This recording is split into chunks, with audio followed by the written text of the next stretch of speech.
What's up, everyone? Welcome back to the RP Experience. I'm your host, Andrew Regenhard, with Real Producers, and today we're going to be talking with Lee Willis, one of our top producing agents in the area. Lee, it's great having you on. Thank you for joining us. Thank you. Awesome. Lee got her real estate license at the age of 25, and by 30, she was selling real estate full-time. She actually moved down here to Naples from Kentucky, and Lee decided to relaunch her real estate business and opened the Willis Group, LLC.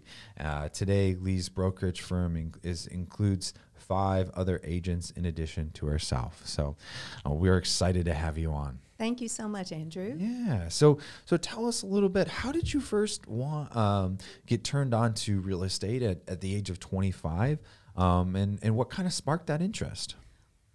Well, out of college, I was a dental hygienist for a few years, and during that time, I had a couple of properties that I rehabbed and made into rental properties. Okay. So I liked it so much, and then I went a different direction, though. I had a restaurant for a few years.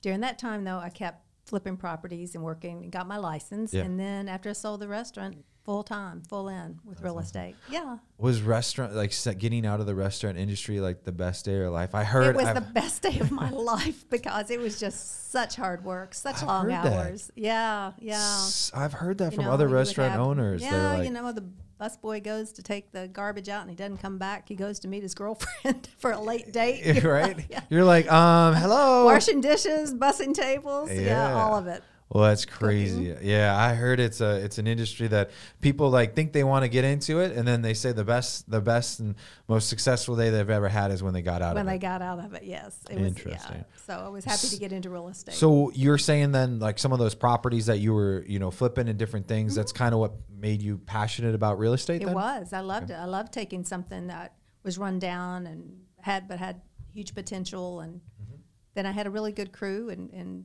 the town I lived in and in Lexington, so it worked out great. Yeah. So you were in Kentucky. So how long were you in Kentucky, and then what pushed you to come down here in Naples?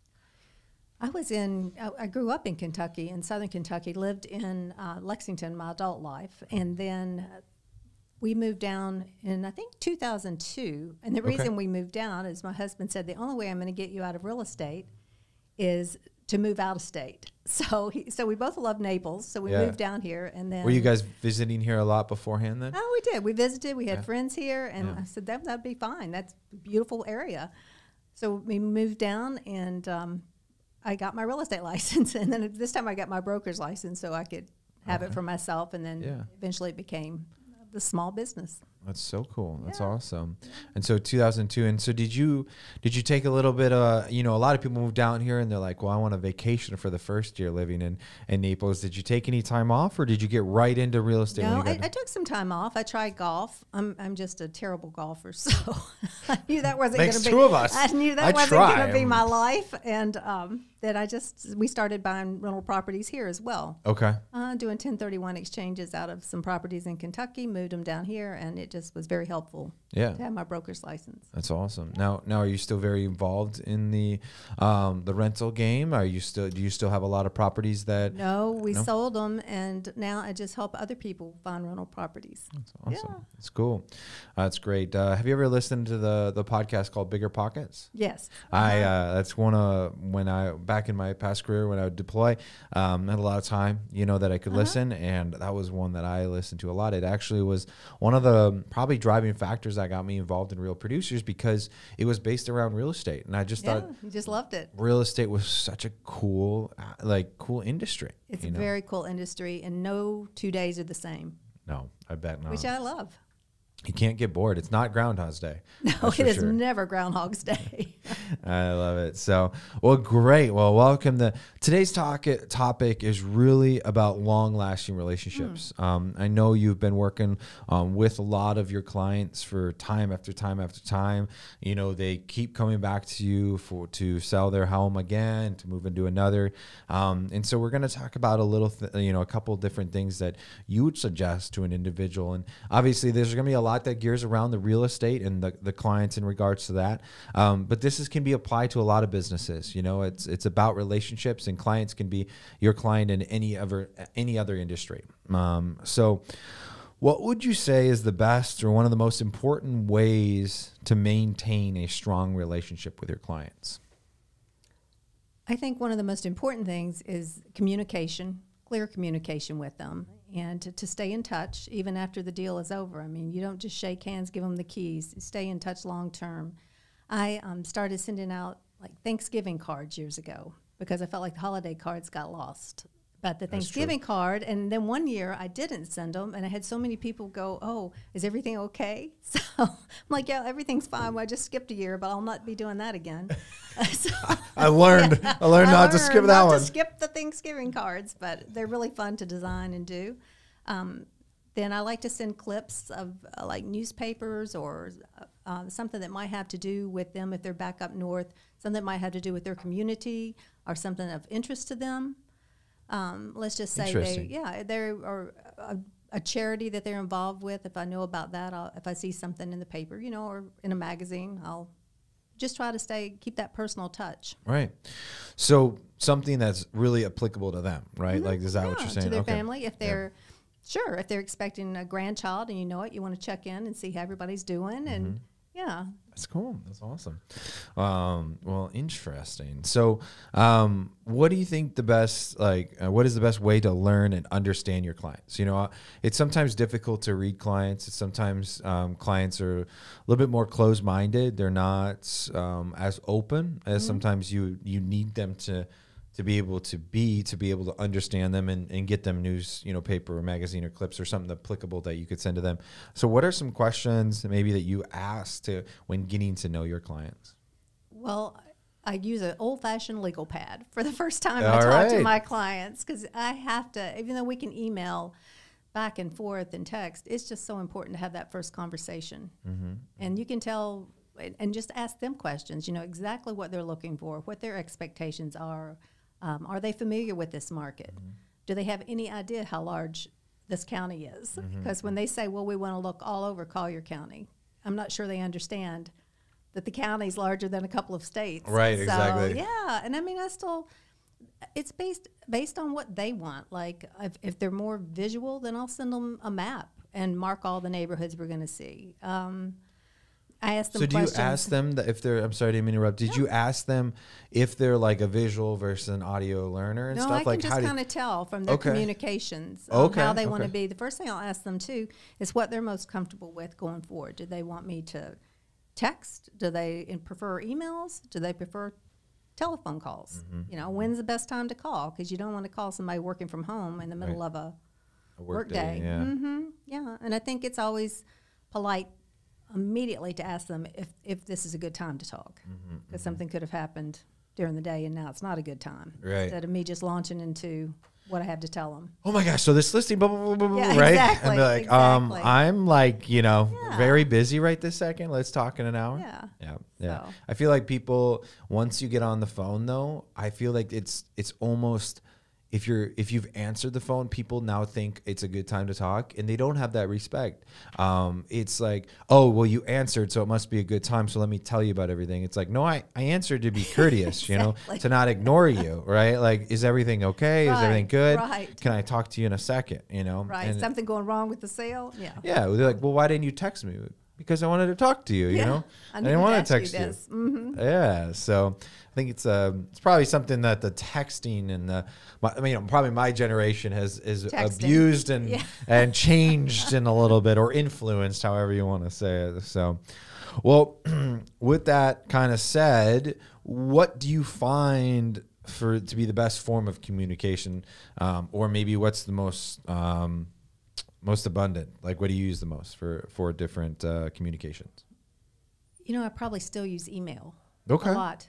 Because there's usually a lot more to convey than just a text. If we're in negotiations and needing to put it in writing, it's a good thing. So I make sure I have exactly what they want me to convey in the contract or the listing agreement. And I don't know, email, they're able to, then you have the string of it like you do with your text, but I think most of my clients prefer that. Yeah. Email is so powerful. I think people forget that there is a strain. There is at least some understanding, because there's so many times that I forgot, but I know I sent an email on that. And I you can go back recover it. search. Mm-hmm. Yeah, and I can go That's back what's and good. search, which is good. So, what do you say your favorite part of working and building relationships is with your clients? Like what motivates you? What are you passionate about? I'm passionate about hoping that we'll end up being good friends.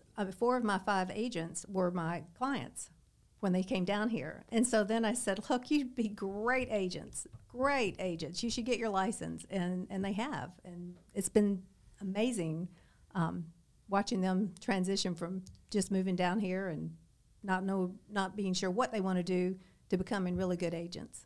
Interesting. What do you think made them good agents?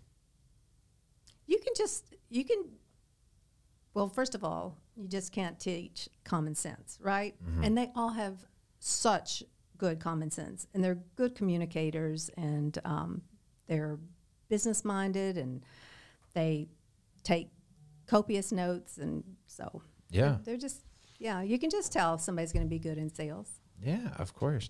They have to have that communication skill. They have to be able to not BS, but be able to be relevant, I think is a good way to say it, because and be available. Yeah, and be available. Yeah. Be able to pick up the phone, be ready to answer the not so pleasant questions, right? I think that's a good one, because a lot of people are like, oh, well, I don't want to answer that phone call. I don't want to do that. I don't want to do that. It's like, that's when they need you the most. You know what I mean? Right. Like, that's when it's super important. So, can you share just with the listeners a time that you had an experience with your clients that might have sticked out a little bit more than a different one? Good and bad. I had. Let's hear the bad first. The bad first? Well, I was showing it to a really nice lady around a few years ago, and we were in a beautiful neighborhood here, golf community, just gorgeous. And she wasn't watching where she was going. She stepped off the curb and broke her ankle. Oh my gosh! During the showing, like we were touring the club and came out of a pro shop, and it was horrible. She was from out of state and couldn't fly for a while. You can't, no, and she couldn't wait in an emergency room, so we were calling in favors left and right to get her. I immediately called 911 because I just panicked. Yeah, so which you should, when in doubt. Yeah, yeah, and then she didn't want the ambulance to come, and anyway, it was that was the bad. That was the experience that stood out. When someone's traveling, people don't realize that. My mom traveled to North Dakota for my graduation, and she slipped on the ice and broke her wrist. And it was this huge ordeal of like trying to get back home. Then she finally got back home, and then she had to, get a surgery there. And it's like, it's crazy. It's crazy. Yeah. I'm so sad. That's not fun to deal with. No, it was not. She was a trooper about it, but it was a long ordeal for her. Interesting. What about good? On a positive note. On a real positive note, let's see. So last year I listed a place on Fifth Avenue, a condo. And I was sitting at my computer. I just done the input into MLS. About 6 minutes later, I get a call from a guy in Michigan. And he said, I want to buy that condo. And I was like, what condo? Because I thought maybe he was talking about one of the other listings. And he said, the one on Fifth that you just put on. I'm like, I haven't had that on 5 or 6 minutes. And he said, yeah. He goes, I already had a hit on my phone, and I saw it, and I just want to buy it. I'm like, do you know where it's located? Are you familiar with Naples? He's like, yeah, I've been there. I know where the building is. He was from Michigan. Oh, my gosh. And I thought, am I being pranked or something? Right. Yeah. But 5 minutes? 5 minutes. And he's the nicest guy. And don't you know, he bought it, and that was it. And we closed like in a couple of weeks. Oh, my God. I wonder he, how he came down, though, because I said, I really, really, really would love for you to come see it, right? Right. I can, because it was I give you nice condo. A video tour and everything, but I want you to see it in person. I think you should see it since you've never been in the building. Yeah. Yeah. Wow, that's crazy. I wonder how he got such a quick notification. He said it was Zillow. So he had like a search set up to ping him or something? And it was the first day he had set that up. It's the first day he had set up the Zillow. Oh, that's search, perfect. And it pinged him on what he wanted. Isn't that something? Interesting. Thanks, Zillow. Yeah. Zillow has good and bad things, right? Yeah, it has good and bad. That's funny. Hopefully Zillow's not listening. But they're probably like Google. They're always listening. They're always listening. Apple's always listening. Right. Interesting. So what are some things you suggest to an individual, the listener, to not do with clients, or that you've learned over your experience working with so many clients that you wish you would have known when you first started?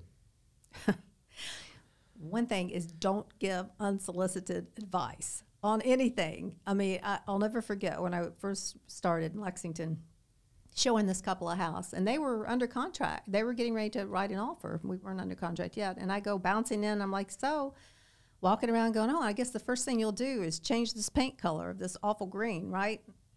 And they're like, look at each other, and they're like, well, why would we do that? This is pretty much the color of our house up north.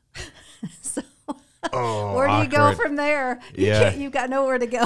So you just exactly. dug yourself a little wow. It was such a bad shade. So I was like, from then on out, unless somebody really no opinions on decorating, and you're like that green, beautiful, just top notch. Yeah, if you like it, see it unless a baby's I involved, like it. But right? It was awful. It was. If you like it, we're good. Otherwise, I'm just gonna keep my mouth shut. Yeah, that was funny. Yeah. So they didn't buy? No, they did buy it, and they didn't paint it. Yeah, that's good. So, but there was nowhere to run or hide from that. That's funny. What about just in regards to the clients and the relationship building?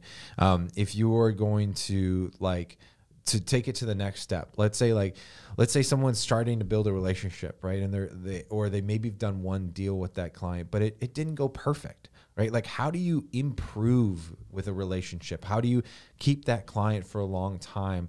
Because maybe a deal went through, or maybe you have a deal with a client, but it doesn't go perfect, right? There's always usually some kind of speed bumps that's going to happen within that transaction. So when you're dealing with that, how do you overcome that, or how do you take that to the next level with that client to maintain a relationship for a long time? I think that you can never be prideful and not say, I'm sorry. I think, when you've made a mistake, you just say, I'm sorry, this isn't going like I hoped. Right. And I'm sure it's not going like you hoped. So we just need to take a step back here and let me know what I can do better. Sometimes I hope that they'll call. One way to kind of patch up things when they've gone rough is they will reach out for names of vendors and people. And if you give them someone good that you really trust that's done a good job, a lot of times that'll kind of help. Does that make sense? Yeah, that makes sense. They need a pet groomer, when they move here, if they need somebody to wallpaper, whatever that. Yeah, point them in the right direction. Awesome. And not 100% are gonna send you referrals. Right. It's just human nature. We've all got different personalities. So sometimes people are a little bit more closed minds, and people are more open minded. It all depends, right?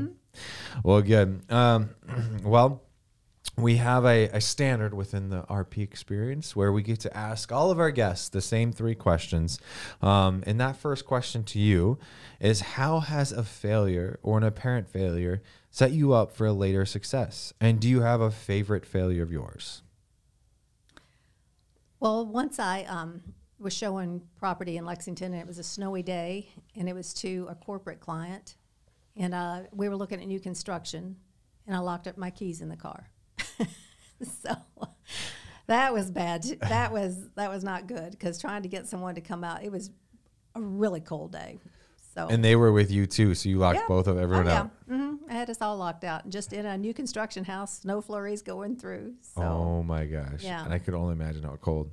So at that point, I always made sure I carried both sets of keys with me. Right? Of course, now we've got keyless entry and all that other stuff. So you just have to think about how to be prepared. I think for were they dressed ready? Were they dressed appropriately? Not really. No, it was a. It was a long day. It was a long afternoon. But the corporate relocation lady from the office I was with, she had to come pick us up. And then I just got my car later.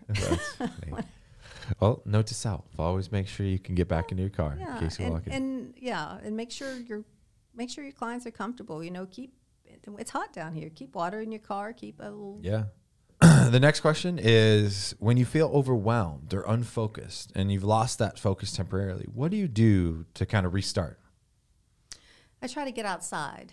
I try to walk. I try to think through why I feel so stressed. And what I'm so stressed about, will it matter tomorrow? Will it matter long term? I mean, really, you can get yourself in such a mess. And when you kind of step back and look and think, is that going to Yeah. affect how big is this deal really?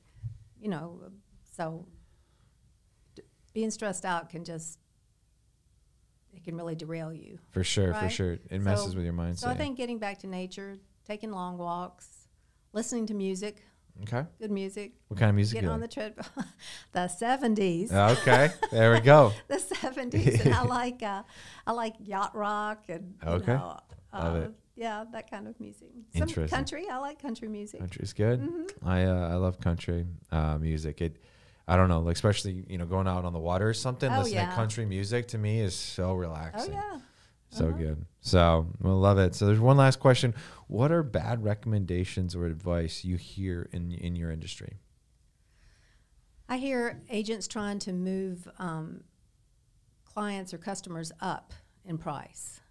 And I think that's just so wrong. Mm-hmm. I think, with the MLS portal that we set up for our customers, and they know they can receive that ASAP once a week, right. twice a week, whatever they want, once a day.